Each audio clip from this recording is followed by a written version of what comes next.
McGinty's. This is the owner, Patrick. How are you, That's my friend? Professor Todd. Hi, Todd Allyn. Nice to be here. Yes, sir. Welcome. Glad you can make it. How was the drive? Good, man. How you doing? doing? Good. We got you set up right over here. All right, all right. All right. So this setting right here is where we pretty much go over the rules of the game. Okay. Again, you are our 4th episode, so we're glad to have you. This is a stylized game of pool. So we have Bank One Billiards, where you have to bank one of your object balls or your 8-ball to win. Okay. So in other games, they just go straight out, or they might do ball in hand. This one is specific to banking. We want to increase our skills, and if we don't have a shot, that we can bank and get out of that tough position. So this is going to help your game, help my game. We'll talk a little bit about the rules on the table when we go to the pool table. Right. But straight 8-ball, everything behind the line. So it's not ball in hand. When you break, if you make a solid, you got solids. If you make a stripe, you got stripe. If you make both, you have to choose, and you have to make the next ball. All right. If you don't, it's my turn, and then I get to choose which one. Okay. Other than that, any questions? No, I think Everything clear? As mud, yeah. Okay, here we go. So we can go over to the table and we can start picking our pool sticks and get started. Okay, ready? good. Let's go. All right. Okay, again, welcome to the set of Bank One. The first question I have for you before we go is just give us a little bit about yourself that the world doesn't know. Todd Allyn, born and raised in LA, Little Akron, and been a resident for quite a while, but over the pandemic I moved to Colombia, South America, where I've been living for the past 4 years. Okay. So I'm a life coach. I've been a college professor for over 24 years in the area of economics, and I use economics and other subject matter to kind of help clients and students to grow their lives and to be happy. What does your logo mean to you? Well, that's infinite growth. So that's the infinity sign as well as a compass. And so the idea is that we're constantly growing, constantly moving, no matter which direction we decide to go. So it's a way that wherever you are in your life, you have the ability to grow infinitely and to become better and better each day. So how do you come up with this logo? Like, I really like the creative idea behind it. I just threw a lot of stuff on the wall and see what kind of feels good. Yeah, see what fit for you. I like that. Yeah. Okay. Great. So the burning question, right? Do you want to play Bank One Billiards competitively, or do you want me to kind of coach you through it? Well, even though I enjoy competition, it is your show, and I don't want to beat you on your own show. So I'll go ahead and we'll just chat through it. You want to chat through it, so you don't want to take the competitive route. Not for the show. 2 things. I don't either want to beat you or get beat bad. So. So you ain't say that other part first, because there's only one name up here, and this number 4. Well. So it's space for you. Yeah, I understand. I can take a loss. That's good. Well, I just rather have a good conversation. Okay, so we do the coaching. So that's gonna tell me a lot. So with the coaching, I'm always let my guests break. We're not gonna flip. So I'll go ahead and rack the balls up for you. All right. And you will be breaking today. So you didn't bring your specially made stick today? So. Nope, I did not bring my specially made stick today. Okay. To be honest, a little bit about me, I usually always play with bar sticks just so my competitors don't have no excuse. I think I made a good choice in not going competitive. So. All right, here we go. Let's see it. All right. Good luck to you. Is that a tight rack? That's a tight rack. Okay. All right. Let's see here. It's a solid break. Nothing. Nothing. So the table's open for me. Is this lopsided? That's a joke. That's a joke. Did you level this before? We leveled it before. Yep, we leveled before. But I always say, like, we still are equal. It's still the equal playing field. So if it's unlevel for you, it's unlevel for me. This is true. This is true. 6 corner. First shot of the day. Yeah, I think I'm glad I said non-competitive. How about that? But the thing is, like, I can coach you through it, so our viewers gonna be able to know my logic when it comes to shooting pool. Okay. So this is tough for me. So I'm gonna try the 7 in the corner. 7 off your orange in the corner. Okay.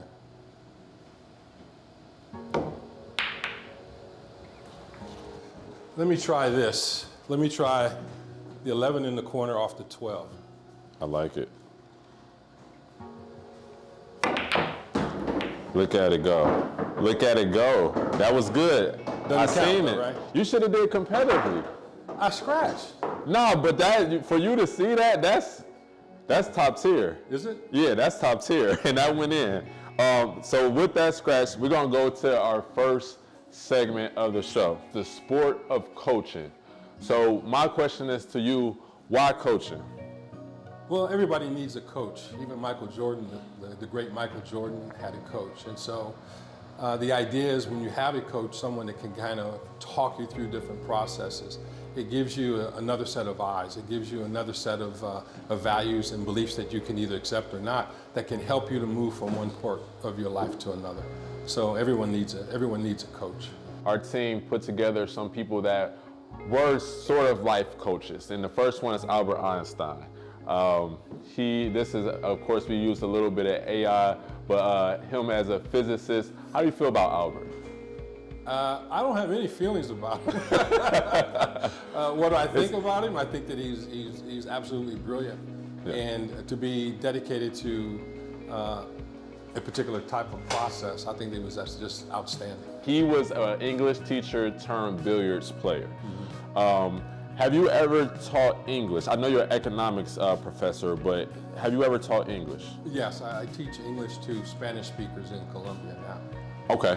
And then, so him being an English teacher, going over to billiards, what do you say about changing professions in the midst of your career? He's 33 years old, old enough. He's been doing English teaching for years now, and then to change over to another profession. Have you ever had to do that in your life, to change over? Oh, absolutely.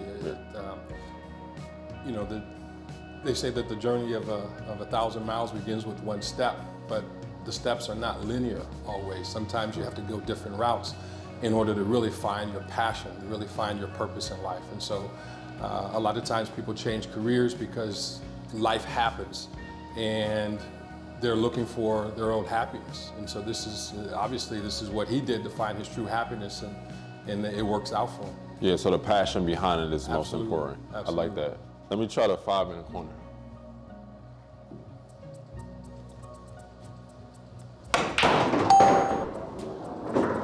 All right, let me try to get my bank out the way. 7 back here.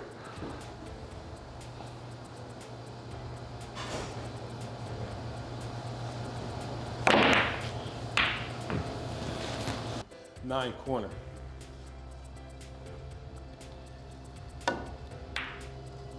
It's a good try. Yeah. It's not over till it's over. You have to shoot so hard. I mean, the sound is, Cross corner 4. Gotta get it in there. Okay. So the object is to, when you miss, to make it difficult for the other person, correct? Not necessarily. That's just how the ball is landing right now. I see. The object is to try to get your bank out as quickly as possible. Yeah. You don't want to bank the 8. Okay. Yeah, you don't want to bank the 8. All right, let me try the 12 in the corner.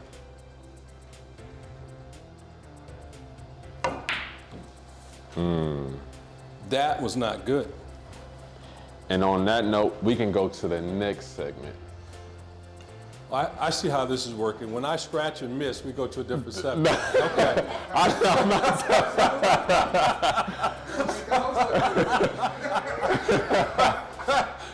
I'm feeling like I'm being set up. No, that's not a setup. So, coach or teacher, what's the difference? Is there a difference if there is one? Oh, that's a great question. That is a great question. I like the idea of coach because sometimes when someone thinks of you as a teacher, well, I like the idea of coach, and what coaches do is they teach, right? And so the difference would be sometimes people look at people who are teachers and think of them as the purveyor of all information and all knowledge.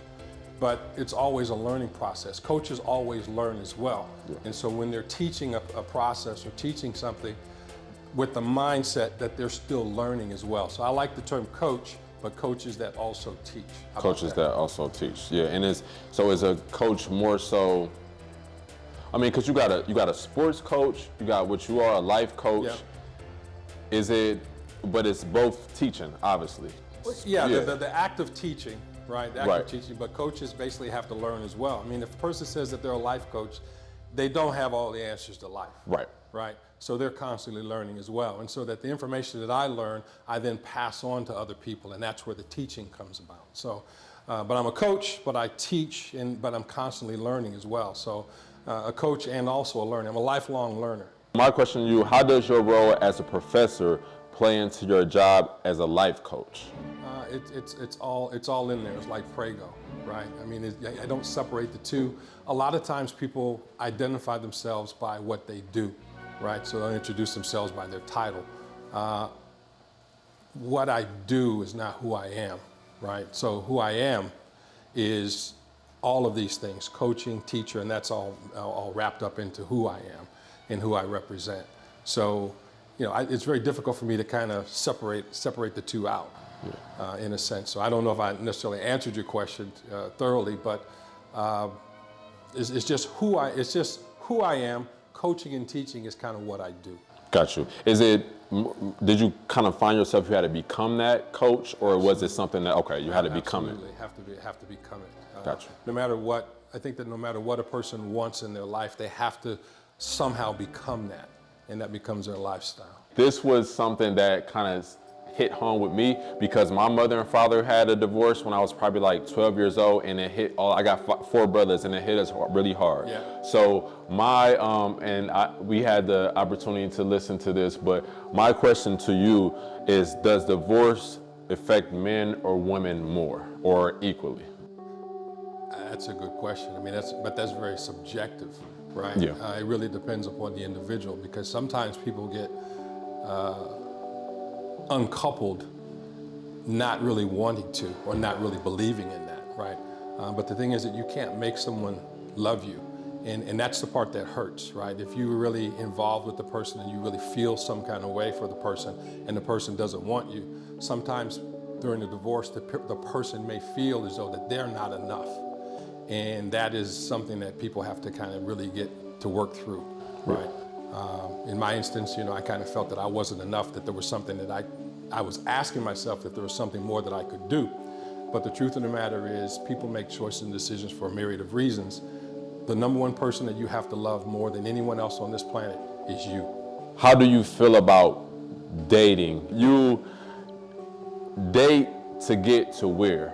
The ultimate goal is marriage, and to be married until you die, right? Like that's the vows you take. So is it, don't you skip the dating part and you go straight to the engagement, start planning for the wedding? Or of course you got to get to know that person, but do you consider yourself dating? Good question. I think it really depends upon a person's values and a person's beliefs. We all, whatever actions that we do is always based upon our values and our beliefs. I thank the Almighty that I am happily married, and so I'm not involved in that. And I can't, you know, at this particular point where I am, I cannot imagine life without my wife. Mm-hmm. How we met was really a godsend, because you know, the world is a lot smaller now because of technology, and what drew us together was our values and our beliefs and our faith and how we practice our faith. And so I think that is the thing that has really solidified our relationship and our understanding of one another, is our values and our beliefs, which coincide with the actions that we take. And the actions that we have within our relationship are predicated upon our faith in the Almighty and our belief in one another for that. So that alignment has to be really strong. The alignment has to be very, very strong, and there has to be a reason. It's sort of like you have to have a why. Gotta right? have a why. Some people, I'm assuming that when they're dating, they try to figure out their why after they've started the process, as opposed to figuring out your why when you go into the process. You know, it's sort of like when my wife and I met, we met with the understanding that we wanted the end result to be a certain thing, and if the other person wasn't involved, didn't want to, you know, thinking about marriage at the beginning, then it wouldn't work, and we, you know, go somewhere else. So a person has to be very serious about what they want in their life. Move your balls out the way so I can shoot. So let me do the 13 first, I think. Yeah. That's a good choice.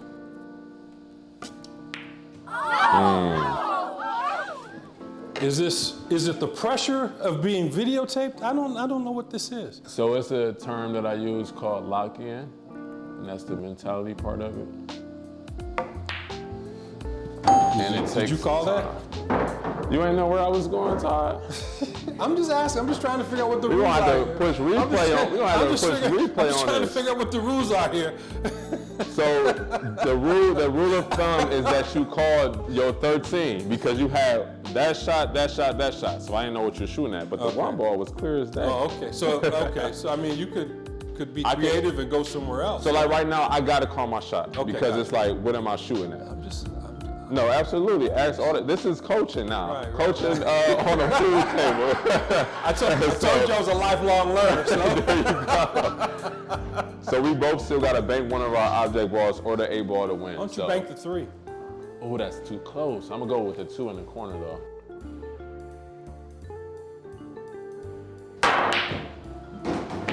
Womp, womp, womp. All right, 12. I don't have to call 12 it. ball. You don't have to, but Thank you. I appreciate you. Thank you. That's good. I knew it. I seen it. Good shot. Thank you, sir. Let me try this. Actually, since I have more than one, I'm going to do 13. Okay. All right.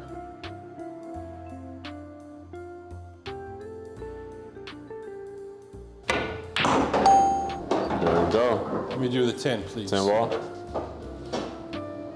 Now I have to have a leg on the ground, right? One leg on the ground. Should I use a bridge? That's up to you. Go for it.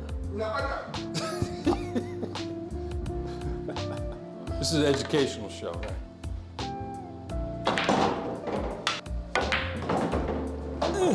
Nice shot. We're going to bank the 14. How about that? Sounds good to me.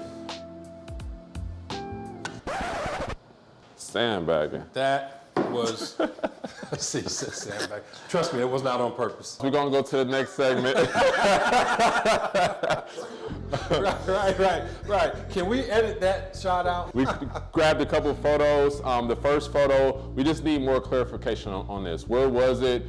What was the idea behind this photo? I love the background that you have, or is this AI? No, that's not AI. That's AI, okay. This is on top of a building in Bogota, Colombia. I was creating a video talking about Colombia, the benefits of the country and how the country kind of changed my life. And I was working with some young students at the university there, and they came up with this idea for this particular shot. A young man, it looked like something. That finger pointing, I know that finger pointing from my uncles, my dad, like that's, what was going on in this picture right here, this conversation? I was at the park, again in Colombia, and so what I was doing is instead of a fist bump, we were doing the ET, finger touch, and so he was kind of excited. I absolutely love the culture, and the people are very, very friendly, and I especially try to connect with kids. In fact, I've even created a youth soccer program in Colombia, and I'm always about helping the youth kind of improve and increase their livelihood or increase their lifestyle and try to be friendly with them. I'm probably the first American that this young kid has ever met, so I try to be influential in that regard. How do you maneuver through the younger generation who might not see the value in coaching? That's a good question, because I always think it's very difficult for me to connect with the youth. So I try to connect with them by having a youthful mindset and a youthful attitude. I think that, going back, I think this is the most important time in their lives, when the kids are just youthful and that they don't have any worries. And I just try to teach them, don't rush to be an adult. Right. Enjoy your youthfulness, because you're going to be an adult long enough, and the game changes when you hit a certain age. I gotta play catch up. It's an even better idea.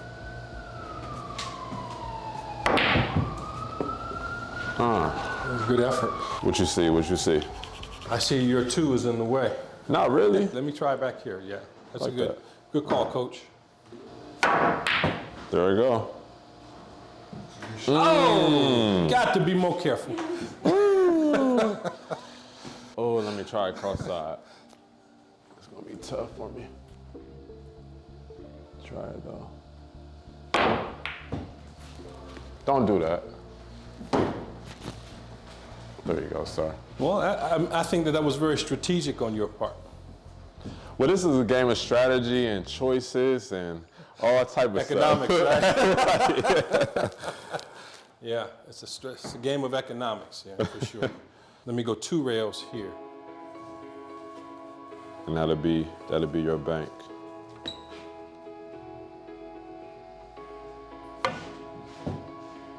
Oh, that was a good try. I got to be. Oy. That was a good try. I didn't even see that. So let me ask you. Yes. You have an international audience? We have a guest that has agreed to come on that plays professionally over in China, professional basketball. So that's going to be a market that we try to tap into. But the live streaming aspect over in China is a little bit difficult, I heard. So we got to get past a couple of those barriers, but that's going to be our first live stream. Yeah. Because I think the concept of what you're doing is nothing short of incredible. I appreciate that. Appreciate that. So international, we got to go. So Ty, got to bank the 8. Got to bank the 8. Corner down there, please. Let me go to the next segment after this. There, ooh, don't scratch. Oh, that would have been it. That would have been it. Anybody's game at this point. I'm on a 2 ball, you're on the 8 ball, but you still have to bank. We both still got to bank. So before we get into this, Billiards and Chill, which is a spinoff of Netflix and Chill, and I'm a filmmaker, so it's only right that I incorporate film into Bank One Billiards. Have you seen either one of these? I've seen some episodes. Okay, which one would you say is your favorite, BMF or Power? I haven't seen BMF, but I like Power. Power. I like some of that. Bob Marley, One Love. Are you a Bob Marley fan? I like his music. Okay. My mom went to see his movie, and I told her she would not. She probably wouldn't like it. She wouldn't understand it. And lo and behold, she went, and she didn't get it. She didn't get it. No, okay. she didn't get it. But I think that what Bob Marley did for the time, may he rest in peace, he inspired millions of people. Yeah. And so I got much respect for Much respect for Bob Marley and One Love. I'm gonna go here and try to cross-side this 2 ball to see if I can get my bank out of the way. Yeah, you do that, that's an easy win for you. That's an easy win, but this is not an easy shot. This is not an easy shot. I gotta bring it back. So this, I have to do at least 2 rails, correct? At least 2 rails. 2 rails and an 8 ball go in. Professor Todd won the game. All right, corner here.